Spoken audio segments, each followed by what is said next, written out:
girl, Sonia B. That's me. For those of you who are new to my channel, I thank you for stopping by. Here is where you will find me, Sonia B, talking about some complex or controversial topic that we often don't want to talk about, whether with friends or those that we are acquainted with. For those of you who already subscribed to my channel, I thank each and every one of you for coming back to find out what is it that I am talking about today. And today's topic, not unlike any other, I've watched a video, it sparked something in me, and I want to talk about it.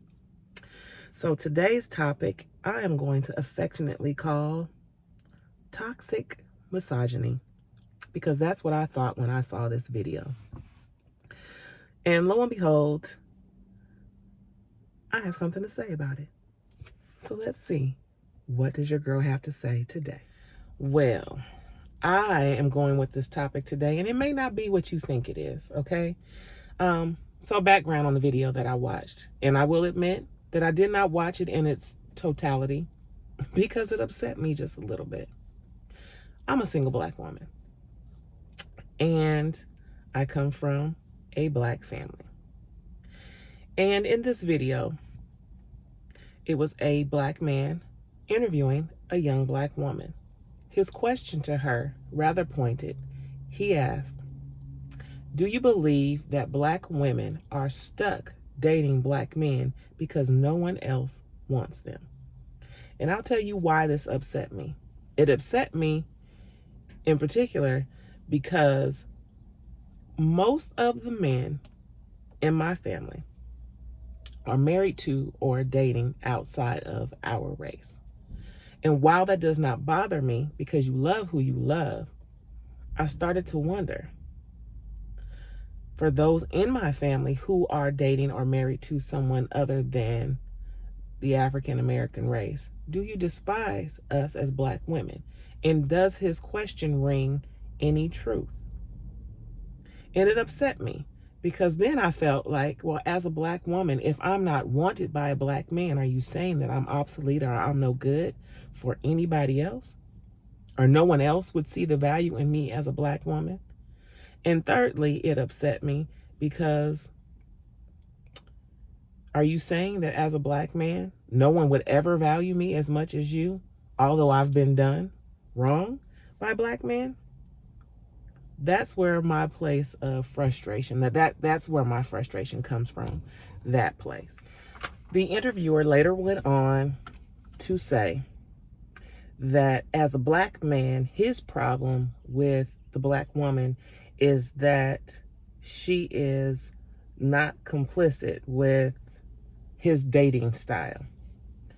So when asked to clarify, he stated that for a Black man and Black woman to survive in today's time, the Black woman would have to be complicit with his cheating. So therein lies another reason why I got upset and didn't really want to finish this video, because I thought this is clearly a joke, but he was dead serious.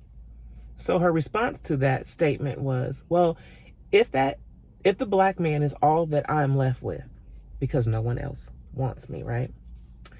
If I am to be complicit in his cheating, he should also be complicit in mine. And he took issue with that.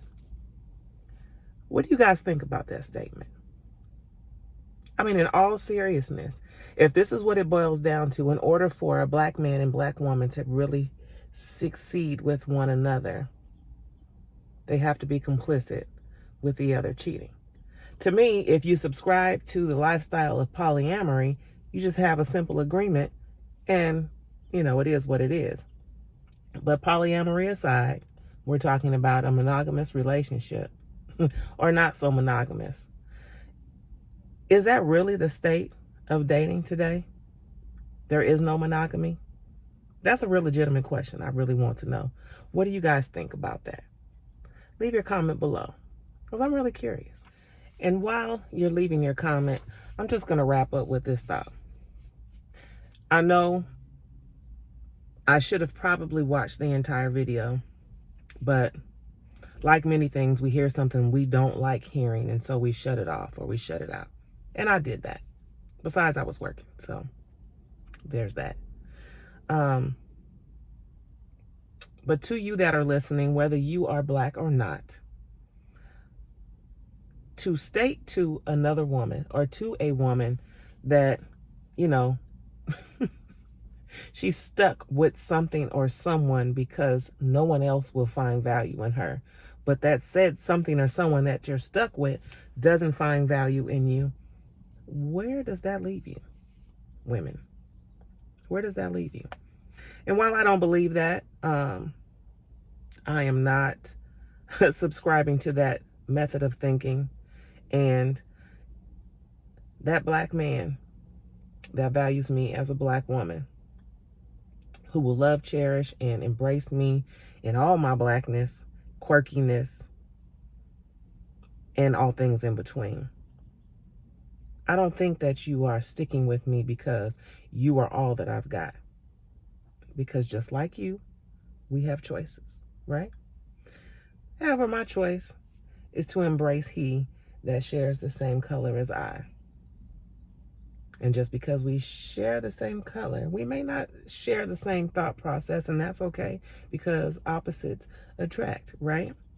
But to you women out there who may be dating someone, seeing someone, married to someone, or you are investing your time in someone who thinks in such a manner, I'm just going to say, stop investing your time and your heart into somebody who is not interested, or they may be interested in you. Okay, because you're together, right? So stop investing your time in somebody who's interested in you, but they're not intentional with you. So being interested and being intentional are two different things.